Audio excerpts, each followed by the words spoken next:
la foi? Nous nous sommes appuyés sur le livre d'Hébreux chapitre 11 verset 1 qui nous dit que la foi est la ferme assurance des choses qu'on espère, une démonstration de celles qu'on ne voit pas. La foi, c'est amener dans le règne physique la réalité du monde spirituel. Qu'est-ce que la foi? La foi, c'est l'action du chrétien basée sur la parole de Dieu. La foi, c'est la croyance en la fidélité et en la capacité de celui qui a fait la promesse. La foi, c'est la démonstration de l'invisible dans le visible. La foi, c'est le moyen d'incliner le cœur de Dieu en notre faveur. La foi attire la main de Dieu sur notre vie. La foi attire la main de Dieu dans notre vie. La foi est un saut dans le vide. Un saut dans le vide avec la seule certitude que Jésus-Christ est en bas. Lorsque Hébreux 11:1 nous dit la foi est une ferme assurance des choses qu'on espère, une démonstration de celles qu'on ne voit pas. Je veux que tu comprennes que lorsqu'on parle de la foi, on parle des choses que tu ne vois pas.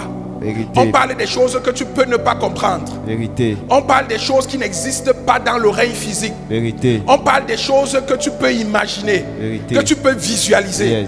Mais on parle des choses que tu es capable d'amener à la réalité. Un homme de foi qui cherche le travail, mais qui est à la maison, qui est en plein chômage, c'est qu'il a déjà le travail, même s'il ne voit pas encore le travail. Vérité. Quand il sort pour aller déposer sa demande d'emploi, il a la ferme conviction qu'il sera employé. Amen.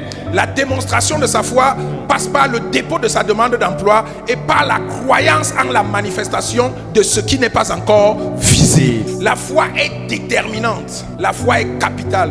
La foi est la pierre angulaire de la vie chrétienne. Sans foi, tu ne peux rien obtenir de Dieu. D'ailleurs, la Bible nous dit clairement dans le livre d'Hébreux chapitre 11 verset 6 que sans la foi, il est impossible de lui être agréable. Sans la foi, il est impossible d'être agréable à Dieu. Sans la foi, il est impossible d'attirer le regard favorable de Dieu. Sans la foi, il est impossible de bénéficier des largesses de l'Éternel, des promesses de l'Éternel, d'expérimenter la gloire de Dieu, de bénéficier de l'héritage que Dieu nous a réservé. Sans la foi, il est impossible à chacun d'entre nous de pouvoir accéder à tout cela. Amen. Bien-aimé, sans la foi, tu ne peux éteindre les traits enflammés du malin. C'est la Bible qui nous le dit dans le livre d'Éphésiens, chapitre 6, Éphésiens 6, versets 16 à 17.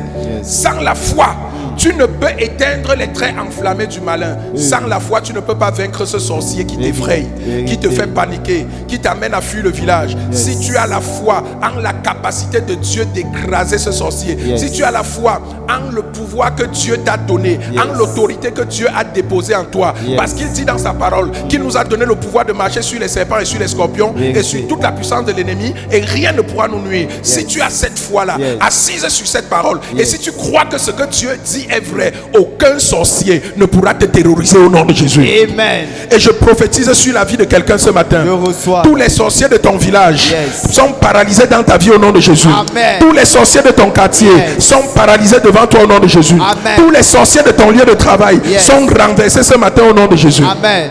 La ferme assurance, la démonstration, l'espérance, les choses qu'on ne voit pas, ce sont les éléments qui permettent d'établir la foi. Je voudrais te rappeler que ce qui nourrit ta foi, c'est la parole de Dieu. La source de ta foi, c'est la parole de Dieu. Tu ne peux parler de foi si ta vision ou tes attentes sont établies sur autre chose que la parole de Dieu. Nous parlons de la foi du chrétien.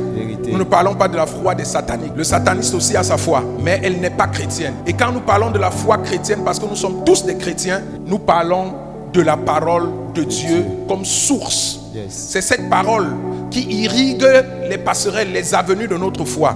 C'est cette parole qui donne de la vie à notre foi. C'est cette parole qui garantit la possession ou l'accomplissement de ce que Dieu a promis dans la vie de chacun d'entre nous.